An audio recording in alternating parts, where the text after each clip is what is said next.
Só que na empresa familiar é antes do café da manhã. A cultura já come a estratégia no jantar de hoje à noite mesmo. Por quê? Porque o primeiro a minar uma estratégia vai ser aquele sócio que não concorda com ela.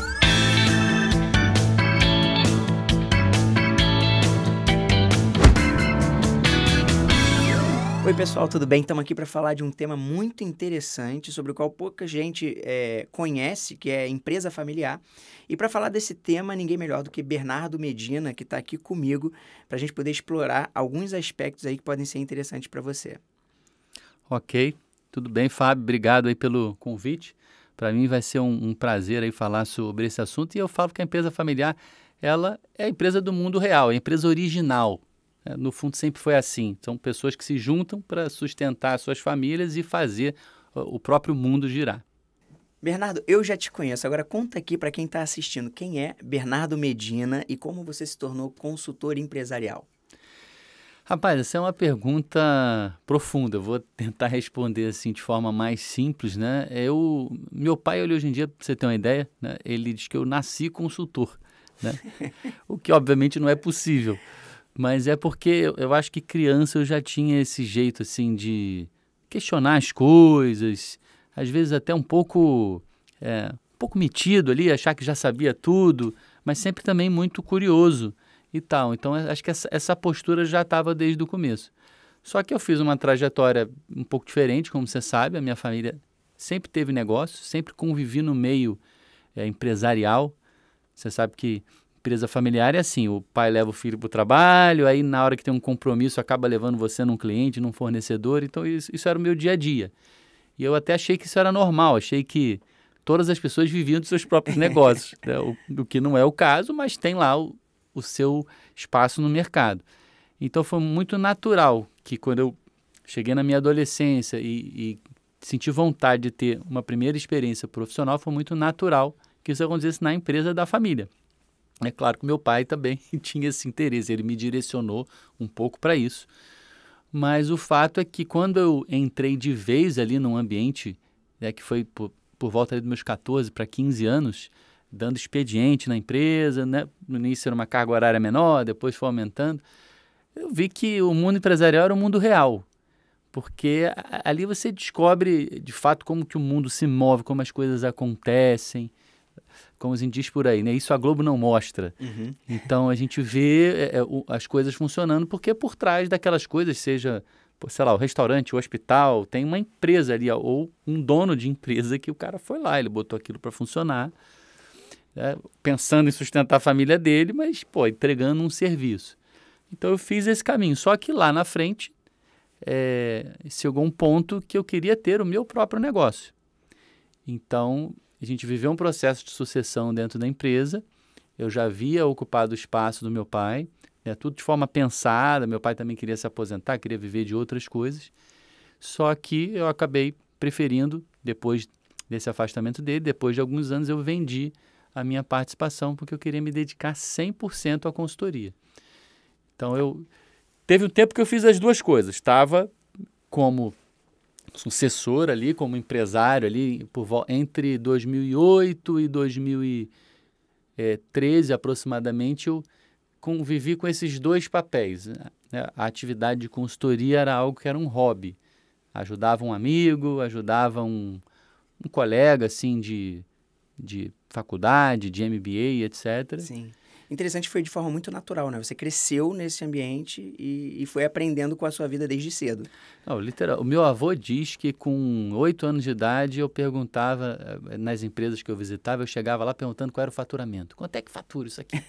Eu acho que eu aprendi a palavra faturamento muito cedo. Perfeito. E aí eu ficava ali me exibindo, perguntando, dos lugares que a gente ia. Isso na época que a nota fiscal era emitida ou com a máquina de escrever, Sim, ou naquele talão carbonado. Agora, uma pergunta. Afinal, o que caracteriza, o que faz uma empresa ser considerada empresa familiar? Porque eu acho que esse conceito não é óbvio para todo mundo.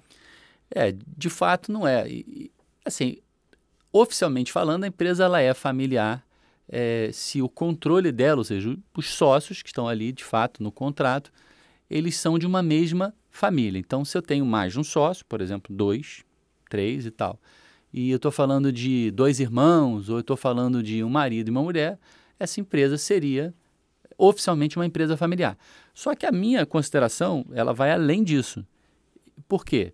Digamos que a empresa tenha um único sócio, o sujeito que fundou a empresa. Esse sócio já está hoje lá pelos seus 50 anos ou mais.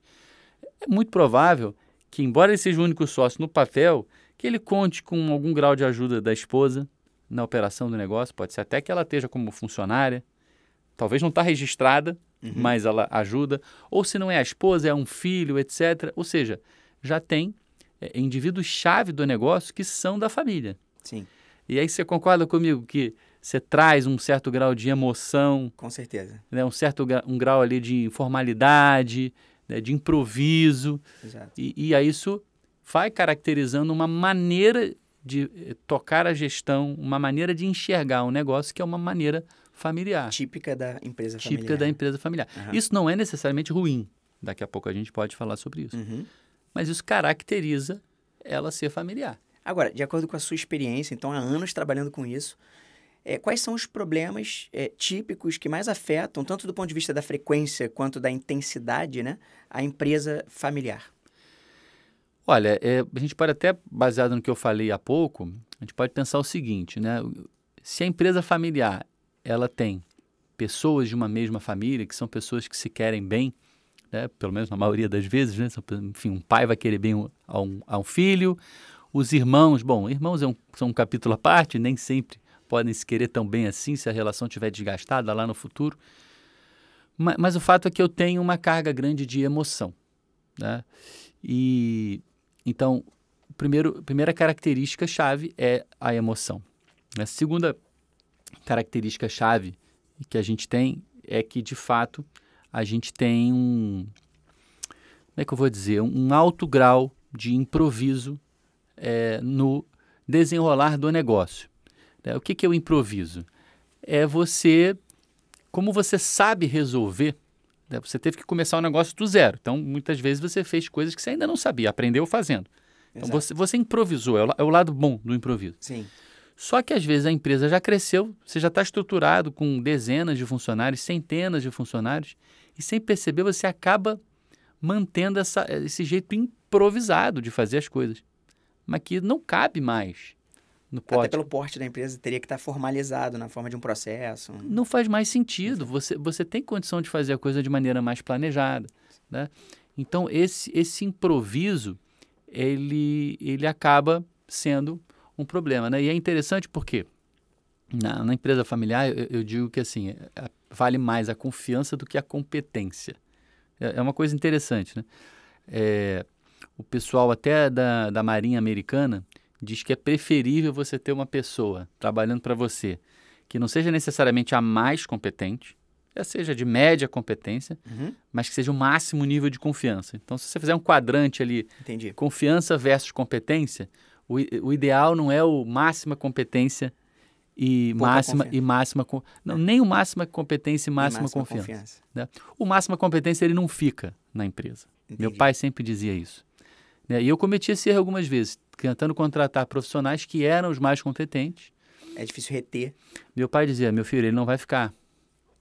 E não é só uma questão de salário, é mesmo uma questão de perfil. Então, você acaba buscando mais a confiança do que a competência. Agora, obviamente, se a competência for muito baixa para a função, não adianta ele ser da maior confiança. Né? E o próprio conceito do que é confiar em alguém, seja da família ou seja um funcionário próximo, você também tem que reavaliar. Então, tudo isso é o improviso. Então, você tem a emoção, você tem o improviso, e você tem o terceiro elemento aqui, que é a informalidade. Que é aquela história, a gente é família, a gente se entende. Então, a informalidade, ela permeia vários elementos do negócio. Sim. Ela começa, por exemplo, pela questão de contrato. Então, você é sócio da sua esposa, ou você é sócio do seu filho. Não precisa estar contratualmente registrado. Sim. Ou está registrado, de fato, ali no contrato social, no estatuto, mas você não combina detalhes do tipo, qual é o critério de remuneração, né? Qual é o critério aqui para para a gente avaliar o resultado de cada um. Porque você não faz com o mesmo cuidado que você faria com alguém desconhecido ou que não seja da família. Exato. Mesmo com pessoas desconhecidas, às vezes cometemos esses erros. Sim. Mas com família, por conta da emoção, Sim. né, e de novo, aquela tendência ao improviso, eu acabo indo para a informalidade. E no Brasil tem um elemento, uma pitadinha a mais nessa questão da informalidade, que é a questão da informalidade fiscal mesmo. Ou seja, ainda existe um certo grau ou de sonegação, ou de, digamos assim, excesso de flexibilidade quanto às regras, quanto às normas. Realmente o Brasil não é para amadores. Alguns negócios, eles só vão funcionar mesmo entendendo isso. Agora, o mundo está mudando. Eu falo por aí que a Receita Federal ela também tem ChatGPT. Então, quer dizer, a informalidade ela foi mudando. Até a maneira de você lidar com isso, num mundo em que não tem mais dinheiro em espécie, que é tudo Pix, você precisa, do ponto de vista da informalidade, se estruturar melhor. Então, emoção, informalidade e improviso, para mim, são os maiores problemas aí, os mais comuns. É o que caracteriza muito fortemente a empresa familiar. Agora, uma pergunta mais prática, né? Eu vi que seu escritório ele se caracteriza ali por ser uma consultoria especializada em empresa familiar e você até se descreve como um conselheiro de empresa familiar. Na prática, como funciona? Como é que vocês ajudam as empresas desse tipo? A gente, de fato, a gente pode atuar como conselheiro, embora mais frequentemente atuemos na função de consultor, né? A diferença principal é que o consultor ele entra e sai. Então, é um trabalho que tem um tempo definido, pode ser 2 meses, pode ser 6 meses, mas ele tem uma entrega final. E aí, o que é uma necessidade de uma empresa familiar?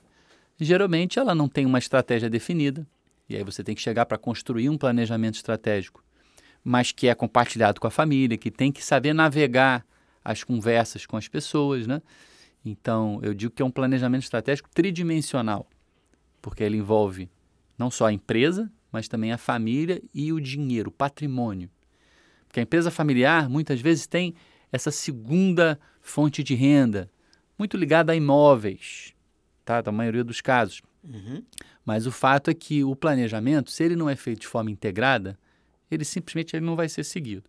Então, isso é um exemplo, né? Outro tipo de intervenção nossa é com relação a organizar financeiramente, porque as empresas familiares, elas também improvisam muito a questão da gestão dos seus números, seja porque não registram direito, ou porque não analisam bem, não tomam as decisões da forma mais profissional, mesmo quando já faturam muito. Eu já peguei casos com empresas faturando 50 milhões por ano, 100 milhões por ano, mas que ainda lidavam com o dinheiro como se estivessem administrando um botequim, né? Ou uma barraca de churros, né?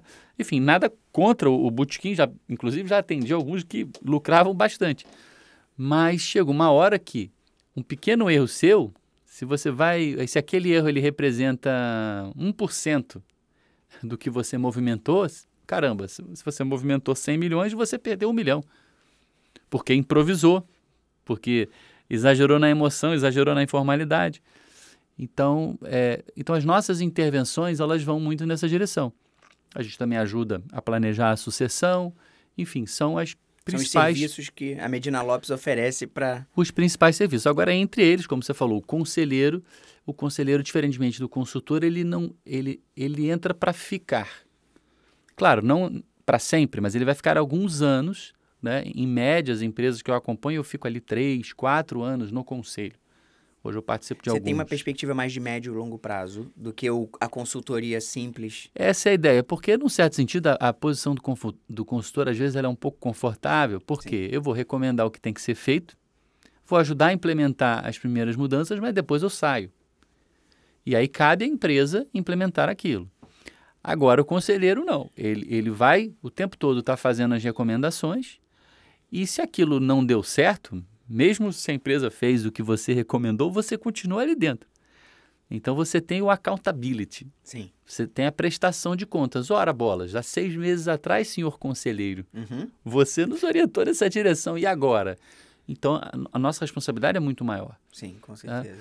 Só que o conselheiro, eu entendo que ele tem um valor ímpar para o negócio, porque se eu fico anos, eu vou construindo a confiança da família. Né? Então, é um pouco ali do papel do Robert Duval no Poderoso Chefão. Não é isso? É aquele que tem um olhar... Ali ele tinha um papel muito jurídico, né? Que não é o meu caso, mas... Um olhar um pouco de fora. Um olhar técnico, Exato. Um profissional de mercado, mas que está ali trabalhando para a família. E aí sabe que na hora que ele vai falar com o pai, fala de uma forma, na hora que vai falar com o filho, fala de uma forma. A gente também tem que sensibilizar.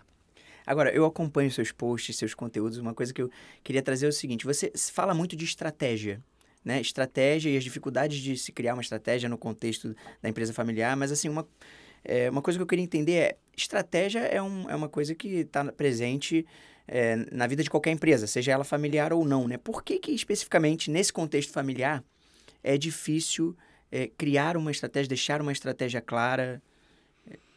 Como é que é? Essa é uma pergunta... Talvez se a única pergunta fosse essa, a gente já tinha aqui muito material para conversar. Mas tem uma frase do Peter Drucker, né, que é talvez o maior ícone da administração moderna. E ele fala o seguinte: olha, o principal erro das empresas é que elas não têm absolutamente nenhuma estratégia. Caramba. E ele está falando de todas. Mas a maioria das empresas ela é de base familiar mesmo, 80% das empresas no mundo, grosso modo. Então, simplesmente, o Peter Drucker ele diz que as empresas não têm estratégia. Agora, eu queria voltar um pouco, porque eu acho a palavra estratégia muito sofisticada, muito chique, parece que ela é um troço super difícil. Mas, espera aí, estratégia é como você vai fazer, é um plano minimamente organizado para você chegar em algum lugar. Como se fosse a rota do Waze, do GPS, né? Agora, para eu traçar a rota, eu tenho que informar primeiramente para o Waze o meu destino. Então, quem sou eu para questionar o Peter Drucker, mas eu complementaria o que ele diz para dizer o seguinte: espera aí, antes de não ter estratégia, as empresas elas não definem onde elas querem chegar. Então, esse é o primeiro ponto. Agora, eventualmente, elas definem. Você tem lá um fundador. Agora está na moda dizer founder. O fulano é o founder da empresa. O founder é o escambau, é o fundador da empresa. Sempre mesmo. existiu essa figura, mas eu não gosto muito dessas expressões. Founder, CEO... marketing. E eu tenho clientes. Eu tenho cliente que coloca ali CEO no cartão que fala: me desculpe, você não é CEO, cara, pelo amor de Deus. Você coloca aí diretor-geral, não é o seu perfil de negócio, né? Mas eu coloco porque a gente constrói essa intimidade. Claro. Né? Mas o fato, voltando para a questão da estratégia, é que as empresas elas não definem onde querem chegar. E quando definem, elas fazem isso na figura do seu fundador. Então, enquanto ele está sozinho, se a empresa era só dele, é muito mais fácil definir: olha só, eu quero ir para lá. E aí é tipo uma monarquia, porque a empresa familiar, né, se a gente quiser... qual é a diferença da empresa familiar para não familiar? Em geral, a familiar ela se assemelha a uma monarquia. Exato. A não familiar, né, e aí na maioria das vezes você vai estar falando de empresas muito grandes, muito estruturadas, até listadas no mercado, públicas, vão ser empresas que elas se assemelham mais a uma república. Exato. E aí, você que está nos ouvindo, você pode gostar mais da monarquia, gostar mais da república, mas esse não é o ponto. Cada um tem o seu problema. Mas a monarquia, ela tem uma coisa simples. O rei mandou, meu amigo. Todo mundo. Ninguém tem dúvida do que é para fazer. Exato. Né? E se não fizer... Né? Agora, daqui a pouco essa empresa tem outras pessoas mandando também. Que vai ser o filho, né? Ou se não é o filho, é a esposa. Né? Não, aí deixa eu pegar o gancho, porque você trouxe aqui um tema que eu acho que é muito crítico, que é o seguinte: é o da sucessão. Né? Eu tenho aqui uma estatística que diz que 30% das empresas familiares chegam na segunda geração e apenas 10% na terceira geração. Então, assim, parece que realmente sucessão é um tabu, é uma questão difícil. É muito difícil. Por que é difícil? Existe isso? Tem várias... É difícil você viver para sempre. Né? O ser humano não pode viver para sempre. Uma empresa, em princípio, pode. Não há um impedimento. Você tem empresas aí com centenas de anos. Né? Claro que elas são minoria. Por quê? A cada troca de geração, Você está falando de uma mudança de comando de um pai para o filho. Às vezes o filho não queria continuar o negócio, às vezes queria, mas não tinha o perfil. Então, isso tudo é uma dificuldade. E aí, juntando isso que você trouxe com a questão da estratégia, o que eu quero dizer é o seguinte: quando você tem mais de uma pessoa mandando ou influenciando, é muito difícil você alinhar a estratégia. Então, na maioria das vezes, um sócio ele quer uma coisa, o outro quer outra, só que eles estão no mesmo barco, porque a empresa é um barco. E aí, para que lado cada um está remando? Está todo mundo indo trabalhar todo dia, teoricamente todo mundo está dando o melhor, mas será que estão remando exatamente na mesma direção? Em geral, não estão. Pode até estar quase. Uhum. E às vezes estão remando em direções opostas. O que é muito louco, porque aí o barco fica parado. Exato. E você está gastando combustível. Então, é por isso que a estratégia na empresa familiar é muito mais complicada. Então, se você vai lá, chama um consultor que não é especialista, ele vai desenvolver um plano e aquele plano simplesmente ele não vai ser seguido. Né? Porque, de novo, eu volto lá para o Peter Drucker. Ele tem uma frase que ele diz que a cultura da empresa come a estratégia no café da manhã. Né? Que é mais ou menos dizer o seguinte: olha, você decidiu lá no trabalho, na diretoria, à tarde, ela decidiu o que tinha que ser feito, só que no dia seguinte, no café da manhã, ou seja, no dia seguinte, no primeiro ato de tentar executar aquela estratégia, a cultura, que é o quê? É o jeitão que a empresa se move, e os funcionários estão ali para sustentar essa cultura, não vão permitir que determinadas mudanças sejam feitas e tal. Só que na empresa familiar é antes do café da manhã. A cultura já come a estratégia no jantar de hoje à noite mesmo. Por quê? Porque o primeiro a minar uma estratégia vai ser aquele sócio que não concorda com ela. O problema é que ele pode não falar isso na reunião. Uhum.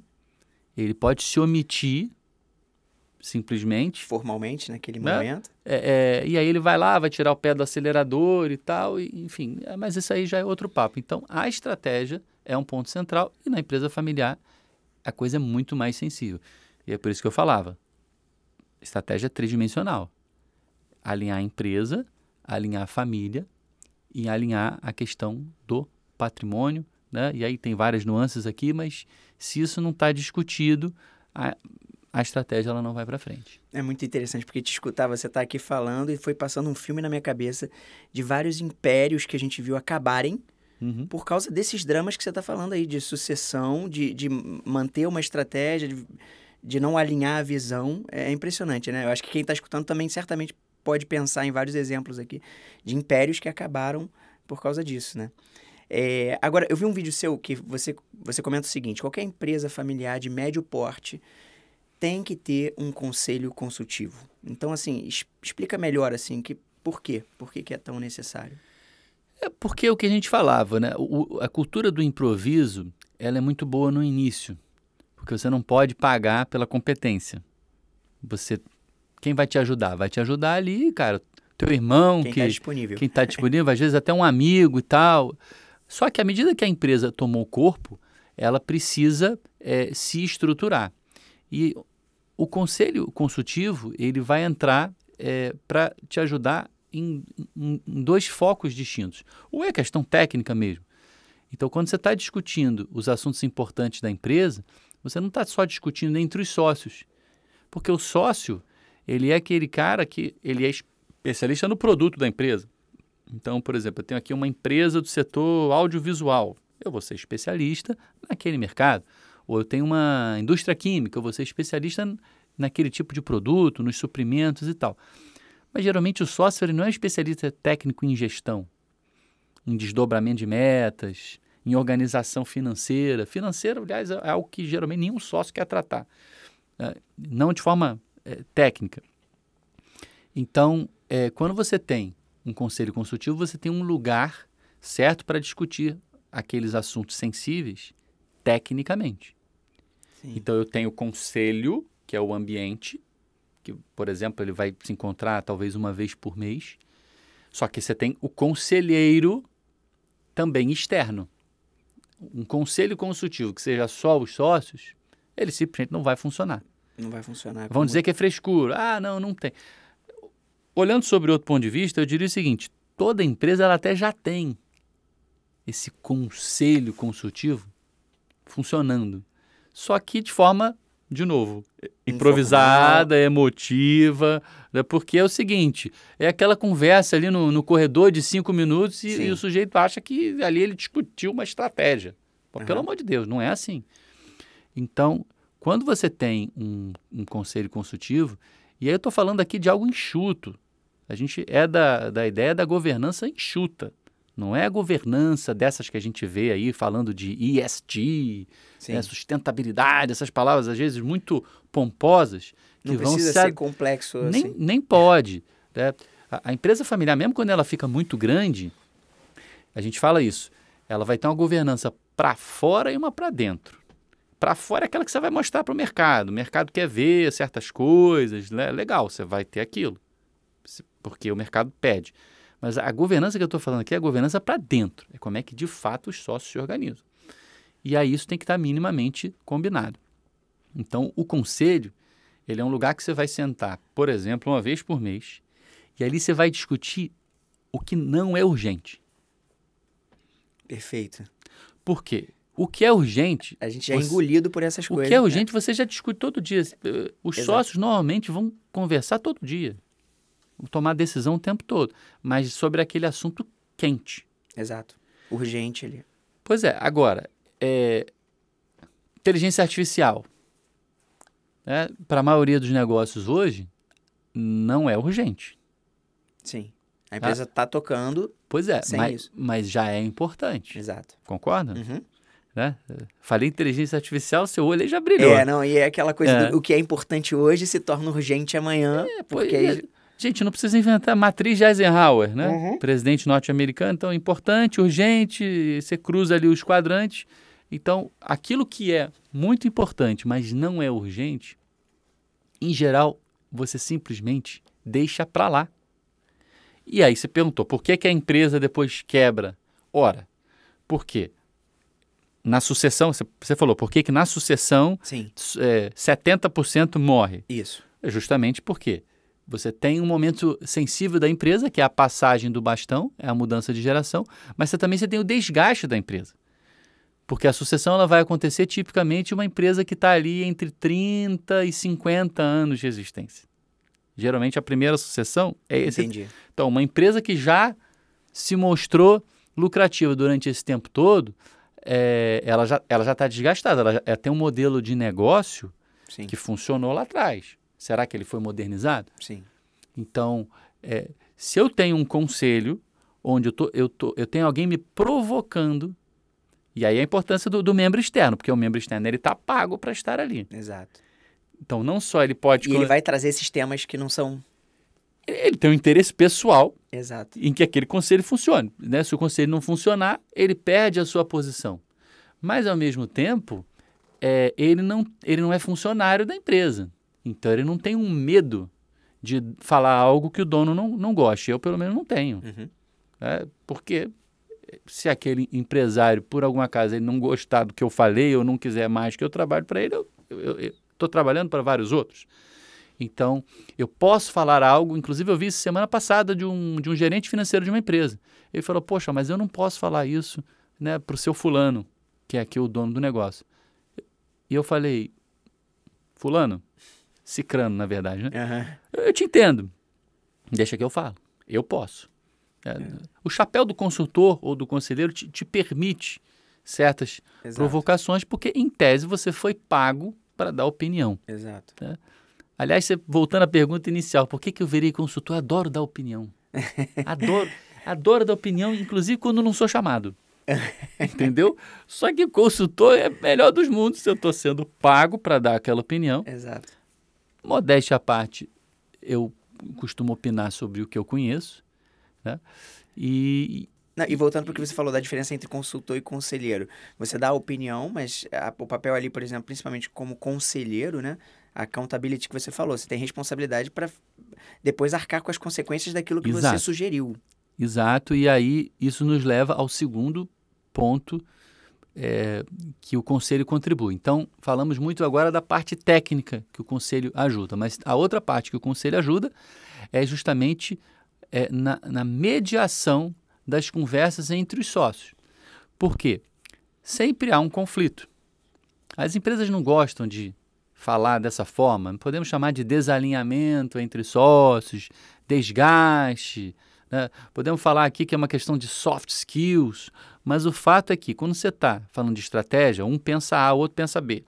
Uhum. Ou até os dois querem ir para o mesmo lugar, a estratégia está alinhada, mas você sente ali que um sócio está se sentindo injustiçado, ele acha que está trabalhando mais do que o outro, ou acha que está ganhando menos, porque ele está com 30%, o outro tem 70%. Nem é obrigado a trabalhar a mesma carga horária, Sim. mas pelo percentual vai ganhar mais dividendo. Uhum. E aí o bom conselheiro, ele vai detectar esse climão. Sim. Então ele percebe o seguinte, que aquela pauta que foi discutida, ela não vai avançar se você não tratar nos bastidores, ou seja, entre uma reunião do conselho e a outra, Desse ponto crítico. o conselheiro também vai atuar, né? Normalmente eu tenho reuniões individuais com cada sócio, Faz sentido. entre as reuniões coletivas, para tentar ali falar coisas, sensibilizá-los do que tem que ser feito. Então, vou usar aqui uma expressão que a gente usa muito no Brasil, tem que fazer uma articulação política, Exato. mas é a política do bem.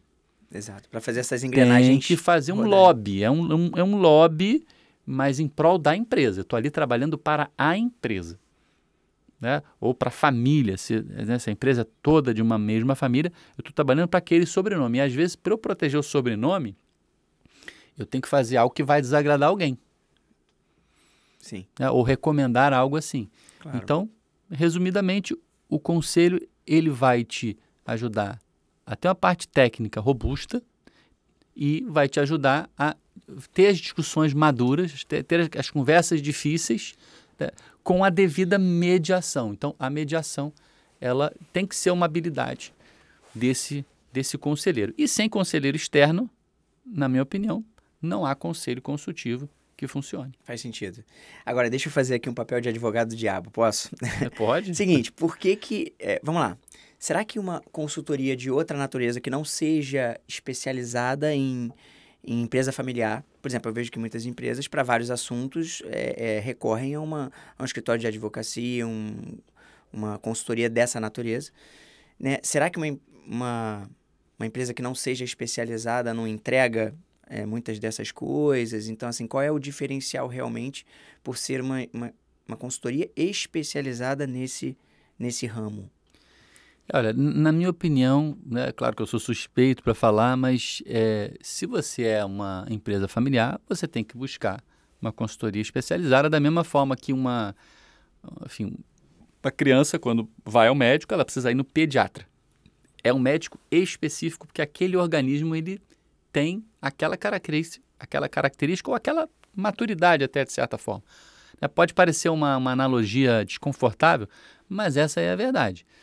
Então, quando você está investindo numa consultoria, enfim, ou num conselho, você espera um retorno. Você espera o ROI, não é isso? Retorno sobre investimento. Estou investindo X, eu quero que volte 2X, 10X. Quando você investe numa consultoria que não é especializada, esse retorno ele não vai ser suficiente ou ele pode ser até negativo. Você pode receber uma orientação equivocada. Por quê?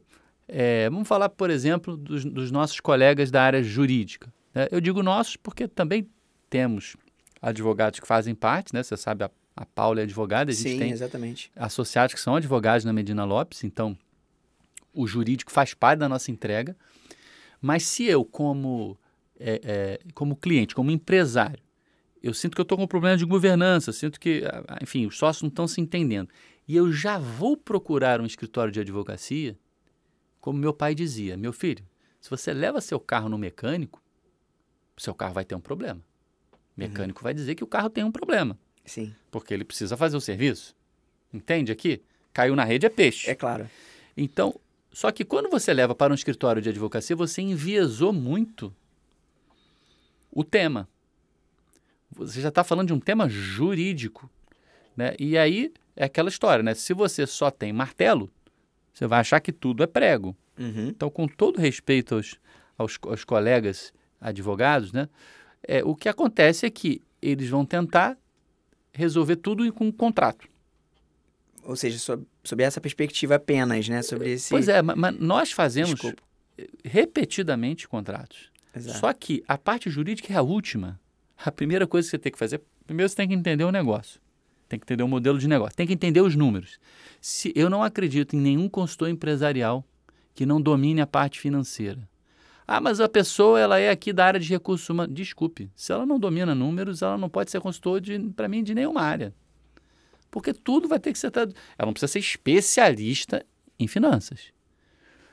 Mas é muito comum em alguns nichos da consultoria empresarial a pessoa não dominar números. E cá entre nós, geralmente os advogados eles estão nesse grupo. Né? Outra coisa, visão empresarial, visão de negócio. Geralmente também não tem. Outra coisa, os advogados tendem a ser muito formalistas. Acha que só vale o que está no papel. Ah, quem manda mais na empresa? Vai falar, quem é o majoritário no contrato? Meu amigo, quer dizer que esse é o grande critério de poder? E se a pessoa não está no contrato, ela chega lá na empresa, na fábrica, Sim. e ela fala assim, rapaziada, vamos parar todo mundo agora de trabalhar. Se os funcionários obedecerem, é porque aquele sujeito tem poder. É o que mais manda. É o que mais manda. Então, mesmo que não seja do papel. A formalidade, eu defendi a formalidade há pouco. Sim, claro. Né? Mas eu também defendi a governança enxuta. Então, às vezes, o acordo que vai valer primeiro é o acordo de gaveta ou o acordo verbal, mas nem isso foi discutido antes. Então, mesmo que a gente queira formalizar através de um contrato, tem todo um trabalho a ser feito antes. E os escritórios de advocacia não costumam levar a conversa nessa direção. Naturalmente, porque eles têm um martelo. E aí eles têm que tratar um problema como um prego. E aí, de forma semelhante, vai acontecer o mesmo quando você contrata uma consultoria que não é especialista em gestão de empresa familiar. O que ela vai dizer? Eu digo porque eu tenho colegas consultores, Sim. Né? Nenhum deles especialista em empresa familiar. Né? E o que eles fazem? A gente, quando está ali no bar, né, tomando ali uma cerveja, conversando sobre algum trabalho, eles falam assim, eu estava aqui desenvolvendo trabalho nessa empresa, estava indo tudo bem, mas de repente eu senti que o clima entre o pai e o filho estava muito tenso, ou o clima entre os irmãos. E aí esse tipo de problema não sabia... Eles falam assim, eu não quero meter a mão nisso aí não. Exato. Não vou meter a mão nisso, entreguei meu trabalho, está ali feito. É claro que na mesa de bar eu não estou ali para discutir com aquele amigo. É claro. Mas a verdade é o seguinte, se você não meteu o dedo no meio do problema, então, meu amigo, você não fez o seu trabalho. Né? Que bom para mim, porque eu identifiquei isso lá atrás. Né? De novo, complementando a tua pergunta lá no início. Tem essa lacuna, né? Tem essa lacuna. Por que eu me tornei consultor empresarial? Né? Por que me especializei em empresa familiar? Porque eu vi que as pessoas parecem que não querem fazer isso. Né? Então, já que elas não querem, eu quero. Né? E aí eu também costumo cobrar mais. Mas aí tem que meter o dedo no meio. Então, eu muitas vezes tenho que me colocar na tensão ali do pai com o filho, na tensão dos irmãos. Isso te deixa sobrecarregado, te deixa tenso. Né? Eu saio de algumas reuniões com dor de cabeça. Mas esse é o trabalho. Alguém tem que fazer isso. Sim. Entendeu? Então, na minha opinião, uma empresa que não é especializada, ela não resolve. É interessante que todos os temas te interessam, né? O jurídico, o contábil, a sucessão, a cultura. Então, assim, nada escapa ao seu olhar, porque você está olhando aquilo como um organismo completo, né? Interessante. Bernardo, gostei muito da nossa conversa. Agora, que recado final você poderia dar para quem está assistindo a gente e tem uma empresa familiar ou então conhece uma empresa familiar perto? Como é que você poderia dar um recado para resumir, assim? Olha, é difícil, né? Pensar num recado assim, é sempre uma responsabilidade muito grande. Mas, olha, o que eu diria é que assim, você que é empresário, né? Como você falou, ou conhece alguém, precisa, tendo ouvido essas perguntas, tendo ouvido essa nossa conversa aqui super bacana, tem que se autoavaliar para ver o seguinte, o quanto do que a gente falou está acontecendo aí no seu quintal. Ou no quintal do seu vizinho. Né? E quanto tempo mais você pode esperar sem fazer nada? Porque nós, seres humanos, nós temos essa tendência, nós queremos procrastinar os problemas. Nós sempre achamos que já estamos com um problema demais hoje, não vou aqui me antecipar. Tá? Só que a grande verdade, como consultor, é que eu posso ser contratado para trabalhar tanto a prevenção, uma consultoria que trabalha uma prevenção, ou seja, antes dos conflitos escalarem, antes da questão da estratégia se tornar crítica e a empresa já não está mais sendo sustentável, eu posso agir antes. Ou eu também posso agir depois. Como recentemente fui contratado para fazer uma consultoria que envolve um turnaround completo da estratégia do negócio, né, da organização financeira, uma empresa que, inclusive, acabou de vivenciar uma sucessão forçada. Então, o que eu quero dizer é o seguinte, nós, como consultores especialistas, nós vamos te ajudar, seja na prevenção, ou seja, na fase do remediar. Uhum. Só que, como nossa avó já dizia, é melhor prevenir do que remediar. Né? Em outras palavras, é mais barato. Exato. Né? É mais barato, não só porque até no nosso serviço, de certo modo, acredito que acaba saindo mais em conta, mas principalmente sai mais barato, porque o mercado não está te cobrando aquele prejuízo ainda. Então, quando você age antes, e aí assim, é uma questão de ser diligente. Então, não é só, pessoal, um dever aqui financeiro, do tipo assim, eu preciso agir agora porque eu quero ganhar mais dinheiro.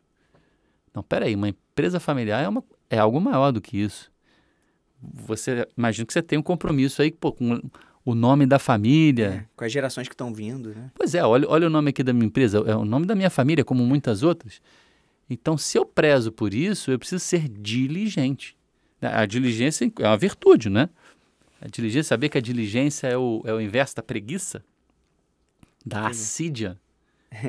Pois é, então tão necessário. Então, é moralmente um dever nosso, você que está naquele arquétipo do governante, ou seja, você está à frente do negócio, talvez você sempre quis estar à frente desse negócio, talvez você não quis, mas ele caiu no seu colo, então você está sendo chamado a uma responsabilidade. Então, você tem o dever financeiro, afetivo, moral, né? Se não sabia o quão grave isso era, depois dessa conversa ficou mais claro, então você tem um dever de agir.